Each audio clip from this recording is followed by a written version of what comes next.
On s'est trouvé ici à Bouillante pour faire un atelier sur le nautisme et le développement du tourisme bleu et son développement au sein de la Guadeloupe. Il y a plusieurs communes qui sont du territoire qui sont intéressées parce que la stratégie à mettre en place, c'est une destination dans laquelle chacun va développer ses spécificités. Et c'est ce collectif qui permettra de communiquer sur la Guadeloupe et sa destination maritime. Ces réunions, pour moi, ce qui est important, c'est la 4e.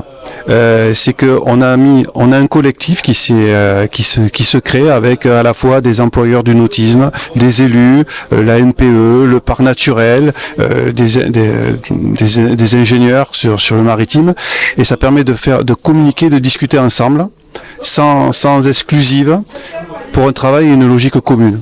Dans les principaux axes qu'il y a, c'est qu'il y a les zones de mouillage organisées, parce que le littoral doit être préservé, on ne peut pas mouiller n'importe où, il faut respecter l'environnement, et ça nécessite une organisation. Et Bouillante a justement une vraie envie de développer cette zone-là, mais faire un mouillage tout seul, ce n'est pas suffisant, il faut y apporter des services, de l'accompagnement, de la restauration sur la plage, des circulations douces, et notamment un chemin du littoral. C'est une mise en scène en fait de la partie maritime, j'arrive par la mer, et lorsque j'aborde la terre, je trouve tous les services qui vont me permettre de découvrir une destination, un village, une ville, des entreprises et un patrimoine. L'intérêt final, c'est quand même de développer l'économie. Parce que plus on développe l'économie, plus on favorise le bien-être et le bien-vivre ensemble dans une collectivité, donc on crée des emplois.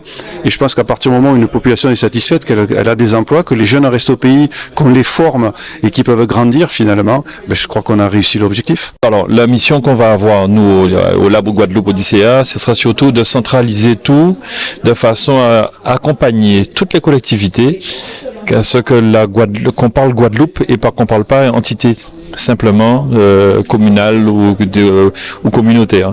L'idée est de tourner la Guadeloupe enfin vers l'économie bleue, c'est-à-dire vers la mer, très clairement, et que cette action-là soit une action générale. On a fait une réunion lundi à Trois-Rivières. On a vu quels étaient les atouts de Trois-Rivières, parce qu'on était parti sur un chemin de balisé, de sentier et tout ça.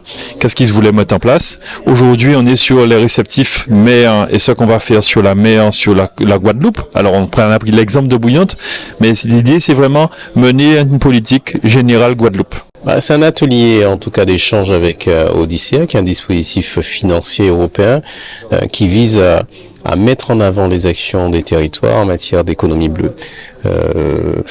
L'activité, on va faire en tout cas de nos atouts en matière de littoral, des outils de développement pour attirer du public provenant de l'extérieur et qui arrive par la mer. Donc j'ai mis en avant ce matin les projets, en tout cas de la ville depuis 2014, pour renforcer l'attractivité et encourager l'arrivée, de plaisanciers, de croisiéristes sur notre territoire.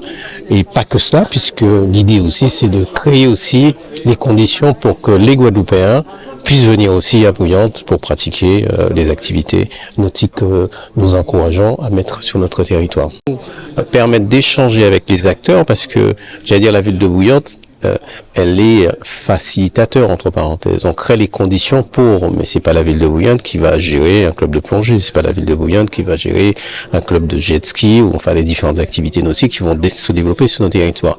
Donc ces ateliers ont pour objectif, au travers de la participation des acteurs professionnels, de donner l'information et puis surtout d'avoir un retour sur les projets, la vision, les points de vue pour qu'on adapte nos politiques pour permettre effectivement la rencontre entre le monde politique et le monde professionnel qui se concrétise par des projets qui se mettent en place à terme sur le territoire.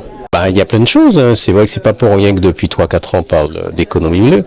On s'est rendu compte que effectivement la mer était un outil pour accroître le développement des territoires. Donc c'est de faire en sorte que les activités que l'on peut y pratiquer soient pourvoyeurs d'emplois, pourvoyeurs de richesses pour nos territoires. Oui, bilan positif.